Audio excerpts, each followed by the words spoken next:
Welcome in. I'm Jill Savage. We're here in our nation's capital, of course, joined by our editor-in-chief, Matthew Peterson, Good to be back. and our DC politics editor, Chris Bedford. Always here.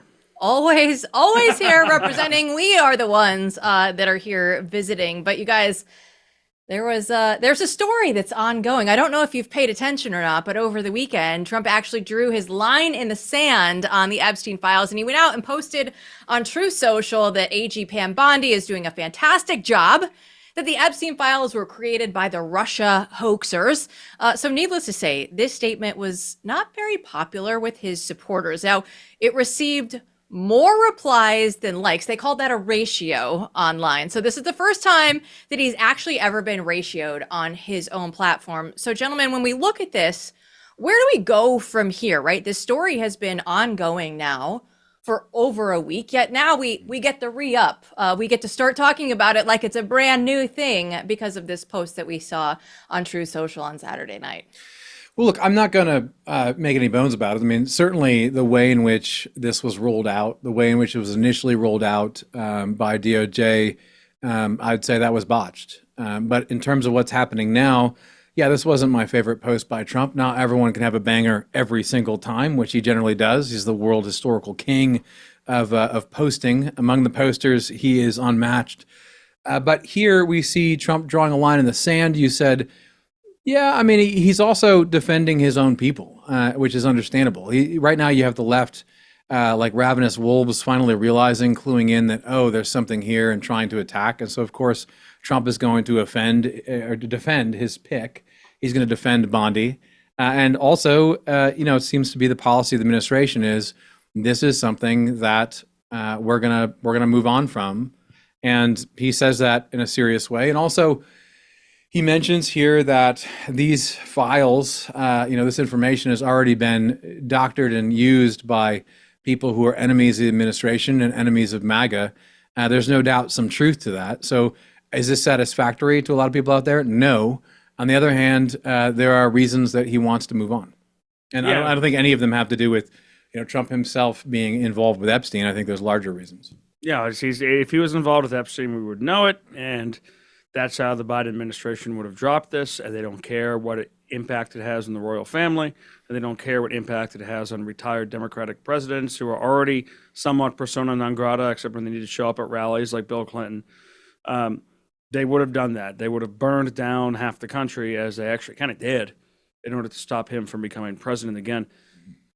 To Trump, this is a distraction. This is something that's pulling away from what ought to have been an extremely glorious week for the administration. And honestly, it was like an incredible amount of accomplishments for this administration. The things that they were pushing, the agenda that they were setting is now unleashed. Now we have to wait to see what the deportation numbers actually start to look like. But that's his anger here.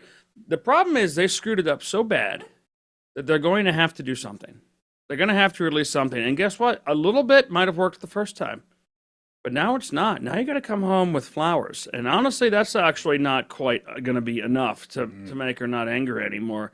You're going to have to go all out. You're going to have to watch Secret Lives of Mormon Housewives with your wife every night for 5 days, which means more than just a little bit. More, it's a serious tax on the mind and the soul. But it's going. That's the position they put themselves in. They should have handled it differently. They didn't. I mean, heck, they could have just said this was military intelligence. Sorry, it's over. And that I think that would have satisfied a lot of people more like, so we know. than the way that it did. Yeah, because I think that at the end of the day, of course, that's probably what we're all talking about here. But right now, it feels like this isn't just the Epstein files, right? That's the topic that this is focused on. But it feels like this has turned into a bigger issue of trust in the administration, right? This isn't, this is what we voted for. This isn't what we voted for. When the people at home are reading this narrative, because it was so botched on the delivery, and there wasn't just the, hey, these are the things that we're doing. I think that if you actually go through and read Trump's post on Truth Social, and you do get to the, okay, well, there's more here than meets the eye. If they had gone with that narrative out of the gates, We might be sitting here a little different a week later. We might not have this conversation, but right now we're looking at trust in the administration as a whole. Yeah, this is the key point. What people voted for and what they want is to reform these agencies, reform the departments of government that have lost their trust. Most significantly, those departments that actually have to do with the basis of the rule of law in America at the federal level. That is the Department of Justice. The name of the department is the Department of Justice. It stands for justice. So the problem here is that this was promises made about, oh, we have all this information, and then all of a sudden, no, we don't, and there's nothing to see here. And then Trump actually, as you point out, gives a little bit more on this post, a little more color to it. So I don't think this is a insurmountable obstacle, but I do think that it's not a good look for Pam Bondi in the way she handled it. We have to be honest about this. And also, you have to give people something, as you're saying, because there's a lot here that we know about already. Look, this has been around for a long time. We know a lot about Epstein for all the mystery of it. We know a lot about what he was involved with, who he interacted with. And okay, so maybe you can't put out some perfect bit of information about it, but you got to give us something. And the problem here was that memo was a very weird memo that they put out in a very weird context. And it was sort of saying, there's nothing to see here. And everyone knows, well, that's not true, right? We know there's something to see there. So, you have to pick your battles, though. Chris has made this point earlier in the show. You have to pick your battles about what you want to focus on. There's a lot to focus on when it comes to justice in the past, right?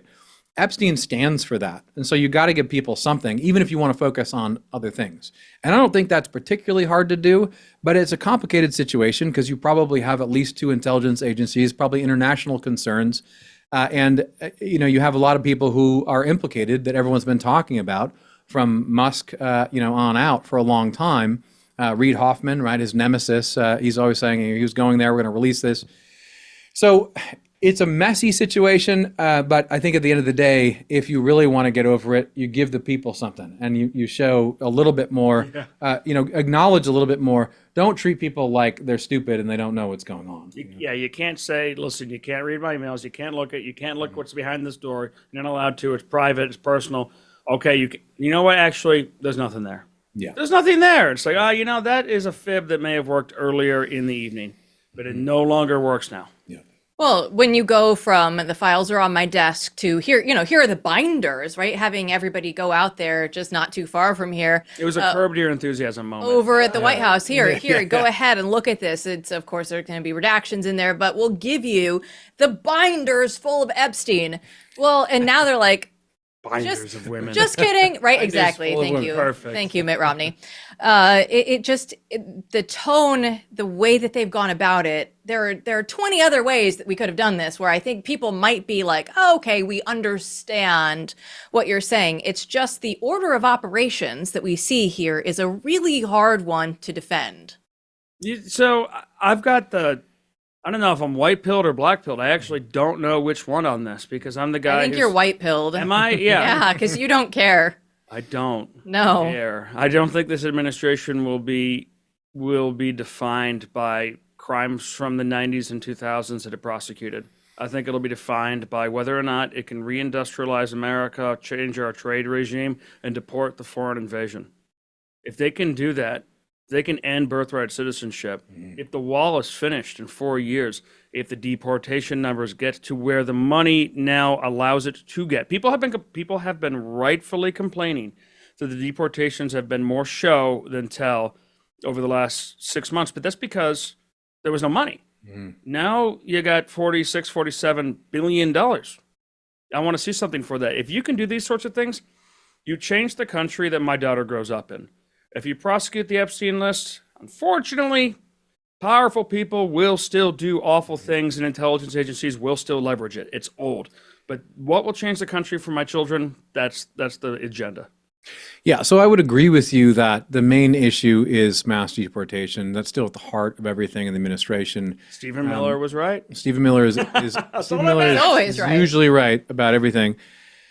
The one caveat here is that if you're not going to go into Epstein, and I agree, there's other things that should be the tip of the spear for the intelligence agencies. Here's the problem for a lot of people in Washington is you do have to actually reform these agencies. I mean, if you're going to save America, you have to reform these agencies.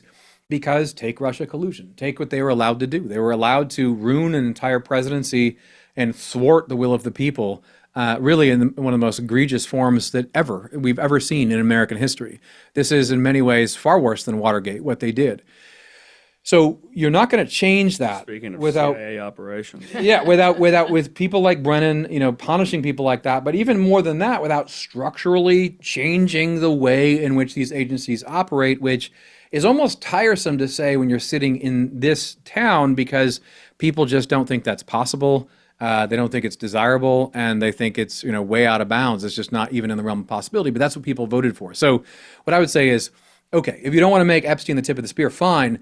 But this is not going to go away in the sense that people really want to see change at FBI, at CIA, et cetera, and they want to believe in the Department of Justice again. And what we've seen in the last few weeks, like that ain't it, Chief. That's not going to work. And the president, I think he underestimates the disappointment here and what's been Yes. built in. That silly gay nickname, Daddy. But it's based on the idea of you're here to fix all the things. Right. We trust you to take care of the bad guys. You're gonna tell us the truth. Maybe sometimes Daddy is gonna say bedtime. Right. It's so creepy to say it. I can't believe the NATO guy said it. It's like, oh, that's not translating right. You must not be an English first language speaker. But there was a huge amount of trust that Donald Trump would not be swayed by outside forces, particularly in the realm of intelligence, which is what even the Democrats with their bills right now and their investigations, I kind of have to admit, is just so obviously what was going on here. Right. But somehow he got to a point where he said, we're not going to do it. A friend of mine one time asked him years ago, 6 or 7 years ago, about the UFO files. He says, the only time I've ever seen him shaken, just visibly irritated, put off of his mark, didn't quite, just like, and just nervous and didn't want to talk about it. We all know that there are certain aspects of modern American governance, which ever since LBJ and Eisenhower have been doing things that we're not comfortable with. I think we're adult enough to be able to start to have some of the conversations, at least to say, like, listen, it exists, but we're not going to talk about it, as opposed to shut up, it's not real. Yes, and that's what we got. That's what this is almost like an argument in a relationship where I don't like your tone, as Seinfeld once said of a woman saying to him, I don't like your tone. It's an important thing. And the tone matters here because what the issue is that you take on, the excuse to actually reform these agencies for real, right? That could be 1,000 different things. They've done a lot of evil things over the last decades. But this really is about reforming the deep state, reforming the administrative state now. And at some point, you're going to make things a lot worse, like John Roberts on the court, by saving the institutions and not actually going in and rooting things out. And like you said, it's treating people like they're children. And maybe you could say, like back in the 50s or 60s, TV just came on and people were, becoming aware, and you'd cause mass panic or something by taking away faith in these institutions. But now we live in a world in which people do not trust those institutions. That's already the case. And so the danger is, if they don't trust those institutions, who will they trust? They will trust a leader who comes in, or some transformation of American government, right or left, into something else, which, could be good, could be bad. But the most likely thing is it will be bad. If you want to reform the system, you have to do that for real. You have to treat people like they're adults. The American people are ready for this. Most people are more cynical than I think most elites realize, right? I mean, there's a certain sense of this has always been the case. It's like the Vietnam War, right? The nuance of most people with the Vietnam War was, I'm patriotic, but also our government is screwed up, and I haven't lost my faith in America, or I haven't renounced my citizenship. I'm still patriotic, but we're deeply flawed. So let's address those deep flaws at some point, and that's something that I think is. It's easy to say, it's easy for people to desire on air and to bitch about on air. It's a lot harder to actually do in a system that is so large and so weighted down with bureaucracy and with potential battles around every corner. But whether you want to do this or not, what's going to happen, I would predict, in the next few years is that there's going to be a series of battles where it really comes down to it, to even effectively get through Trump's agenda on things that no one disagrees about.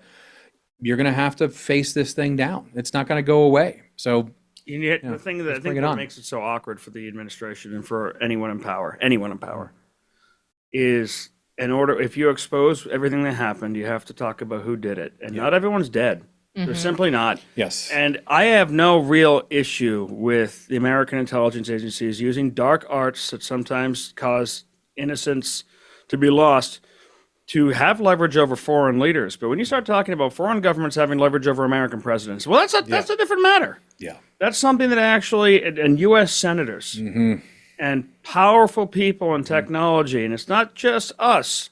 Then that's where people start to say, like, all right, like CIA, whatever you do around the United Nations, I don't care. But I really do care what happened here because it involved a lot of different people. And honestly, we don't know who was involved. Yeah, well, 1963 was a long time ago, and we're only getting information about the JFK assassination, like actually coming through in declassifying documents now. To your point, there are still a lot of there's obviously a lot of people alive when we talk about the Jeffrey Epstein cases. But when I look at this, right? Okay, so Trump and the administration, they need to switch this narrative, right? We want you to actually go after the deep state. We want to actually get some of the bad guys. But if you're MAGA at large right now, what do you need to see, right? Is this going to be a turning point? I think this could remain to be seen to see how the next few months shake out. But what if you're Trump trying to appease your base right now, and you know that MAGA is upset about this, right? Whether they're giving you all this information or not, I think it's going to seep in that you're going to understand that people aren't exactly okay with everything just moving on. How do you shift the narrative right now and actually do the things that you said you were going to do when you were getting elected? Well, here, I mean, I don't think I said to a journalist from a not right-leaning paper the other day, I mean, this is not, as Chris has written about, I mean, this is not, a massive civil war within MAGA, or this doesn't threaten the midterms yet or anything like that.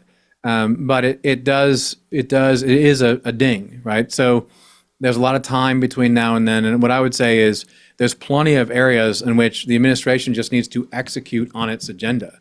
And if the administration executes on its agenda, it keeps up and doesn't waver on mass deportations and the core parts of what Trump has been talking about since forever, and it keeps doing that, it will be fine. But if there is more like this, right, coming, then that could end up being a problem. But right now, the irony of this is that, as Chris said, the administration is sitting on top. Like, we're talking about one issue within an administration that has had nothing but wins since they started. So it's going to take a lot more to really make a dent when it comes to actual voting. This is a debate within the winning majority bloc that just took over America. That's 55 to 60% of Americans at this point. Yeah, I think that's right. I mean, I don't know how much they're able to give us, which is why I think this is so bungled. I also have a sneaking suspicion, despite living on the internet myself, that this lives online. That a lot of, I called some good friends whose opinions I really trust. I said, you have signal chat brain over the weekend. You've got Twitter brain. You spend it, I tell you, my parents and my uncles and my cousins who are Republican voters, except for the few, are probably going to gripe about this over cigars at our family reunion, but it is not the focus point. It is not what they're talking about around the dinner table. It is not what they're talking about with their wives and kids. It is not part of their daily lives. The things that are the aspects of the administration which they're promising to execute on, which is going after the colleges, changing American industry, changing the way we pay taxes, changing the way that we interact with foreigners who are here illegally, cracking down on rules, showing that the United States is capable of being involved in foreign countries and foreign conflicts without having to get committed to rebuilding, that we're able to just slam limbs in the door until they need to be amputated and then walk away and not care, making NATO bow, making Harvard scurry, making medals be withdrawn from fake swimmers, showing that the lies are actually true, the lies are actually, truth is actually lies or whatever, exposing the transgender stuff, extremely important things, and that's what this admin is doing. Those wins will matter more in the midterms. It will be a topic of discussion, certainly here in the Beltway, but I'm sure that everybody still, if you are very online, you're still going to care about it, at least for a little bit, at least for a little bit longer.